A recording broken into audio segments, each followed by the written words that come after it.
Good morning students. कल हमने chapter 12 start किया था, उसी को आज कंटिन्यू करेंगे। हम कड़कियों से देख कर सोच रहे थे मियाँ रईस बनते हैं, लेकिन लोगों की नज़रों से बच सकने के ख्याल में अपनी असलियत पर उतर आए हैं।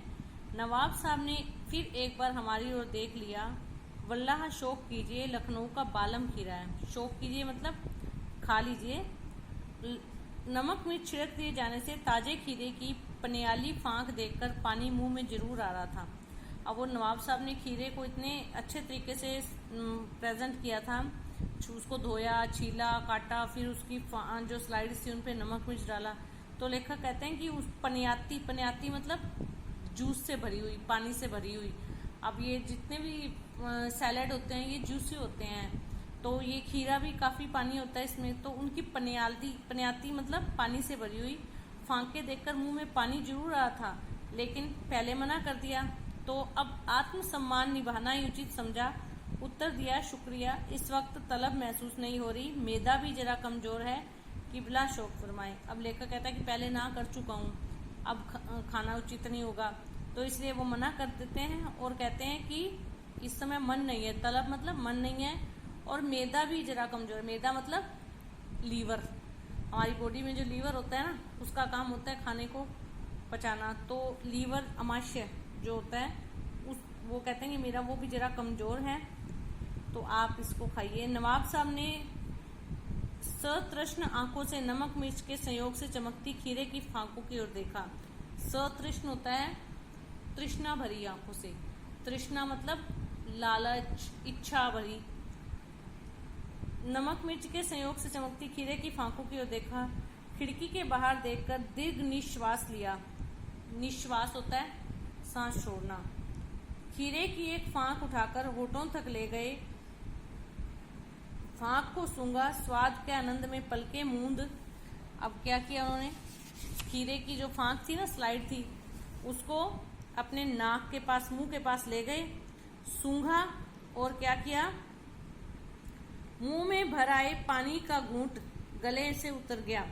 अब उनके मुंह में पानी आ गया, लेकिन उस पानी को वो अपने अंदर ही निगल गए। तब नवाब साहब ने फांक को खिड़की से बाहर छोड़ दिया, मुंह के पास लाए, नाक के पास सूंघा, और इस क्रिया से उनके मुंह में पानी आ गया टेस्ट से, लेकिन उस पानी को अंदर ही पी गए, गले में ही, कि बाहर पता ना चले।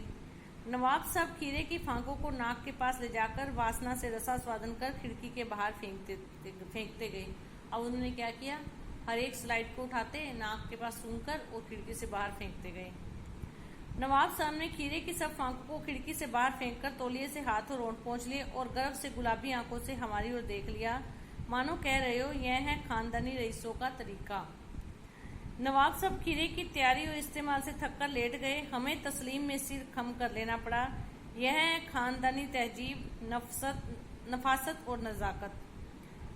नफासत होती है संस्कार, कुल के अपने नवाबी शान शौकत को बनाए रखने के लिए, अपने खानदान की, नवाबों के खानदान की शान शौकत बनाए रखने के लिए उन्होंने क्या किया, सारा खीरा जो है वो खीरे की स्लाइडें फांके बाहर फेंक दी। तो लेखक कहते हैं कि मैंने अपना सिर धुन लिया। सिर धुन लिया मतलब मैं हैरान रह गया कि कोई व्यक्ति अपनी झूठी शान शौकत को बचाने के लिए इस हद तक भी जा सकता है। इस चैप्टर में ना नवाब साहब का वर्णन होने की वजह से लखनऊ, नफासत, नजाकत, ये ना उर्दू भाषा के शब्दों का प्रयोग किया गया है इस चैप्टर में अधिकतर। हम गौर कर रहे थे खीरा इस्तेमाल करने के इस तरीके को खीरे की सुगंध और स्वाद की कल्पना से संतुष्ट होने का सूक्ष्म, नफीस या एब्स्ट्रैक्ट तरीका जरूर कहा जा सकता है, परंतु क्या ऐसे तरीके से उदर की तृप्ति भी हो सकती है। उदर मतलब पेट।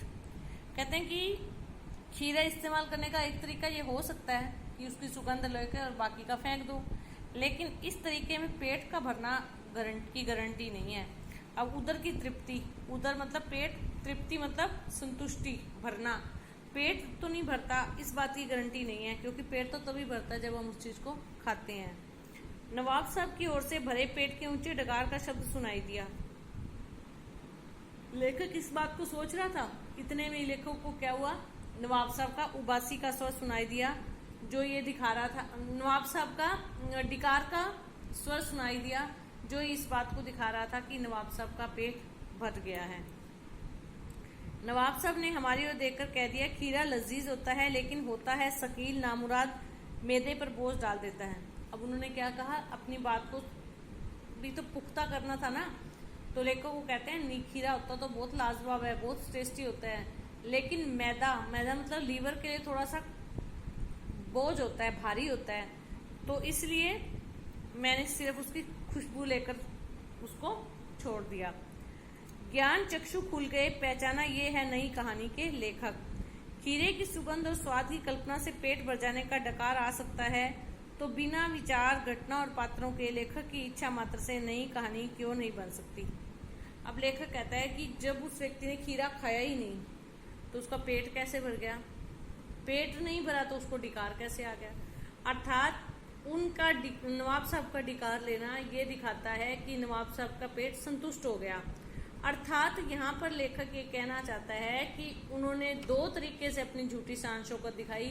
पहला तो खीरे जैसी वस्तु को ना खाकर केवल सूंघने के लिए इतना उपक्रम किया, इतना कार्य किया, इतना कर्म किया, फिर उन स्लाइडों को, फांकों को खिड़की से बाहर फेंक दिया सूंघ कर। फिर दूसरी उन्होंने झूठी शान शौकत दिखाने के लिए क्या कहा कि जो खीरे जैसी वस्तु है ना वो खाने के लिए नहीं है, वो मैदे पर बोझ डालती है। अर्थात हम नवाब लोग जो हैं वो खीरे को केवल सूंघते हैं, अर्थात हम खीरे जैसी सस्ती चीज को खाते नहीं हैं। दोनों तरीकों से अपनी झूठी शान शौकत को बरकरार रखा है। तो लेखक कहते हैं कि अगर बिना खाए डिकार आ सकता है, नवाब साहब का पेट भर सकता है, तो बिना पात्र, बिना घटना और बिना विचार के नई कहानी भी लिखी जा सकती है। अर्थात जब कोई, अब इसमें चैप्टर में क्वेश्चन भी आएगा, खीर बनानी है तो क्या आप कल्पना कर सकते हो कि बिना चावल, बिना दूध और चीनी के, बिना किसी सोर्स के, गैस चूल्हा या इंडक्शन के बिना आप खीर बना सकते हो? नहीं बना सकते। कोई भी चीज बनानी है तो उसके लिए उसका सामान तो चाहिए ही, लेकिन यहाँ पे काल्पनिक सामान की बात हो रही है। अब उस नवाब ने कल्पना में, अपनी काल्पनिकता के द्वारा खीरे का रसास्वादन कर लिया था। उसने अपने मन में ये सोच लिया था कि ये खीरा इतना स्वाद है, इतना टेस्टी है, और ये सोच से उसको डिकार आ गया, उसको तृप्ति हो गई। तो ये यहाँ पे काल्पनिक सुख प्राप्त हुआ था उसको। तो इस तरह से अगर हमने काल्पनिक सुख, काल्पनिक खीर खानी है ना, कि हम ये सोचें भी हमने चावल लिए, दूध लिया और उसको गैस पर उबाल लिया, फिर उसमें चीनी डाली, वो खीर बन गई और वो खीर बहुत ही स्वाद थी, ये काल्पनिक खीर है। लेकिन जब यथार्थ में, वास्तविकता में आप खीर बनाओगे तो उसके लिए उसके सामान चाहिए। तो इसी तरह से खीरे को का रसास्वादन करने के लिए, पेट की तृप्ति के लिए खीरे को खाना जरूरी है। ये चैप्टर कंप्लीट हो गया। कल हम इसके क्वेश्चन आंसर करेंगे।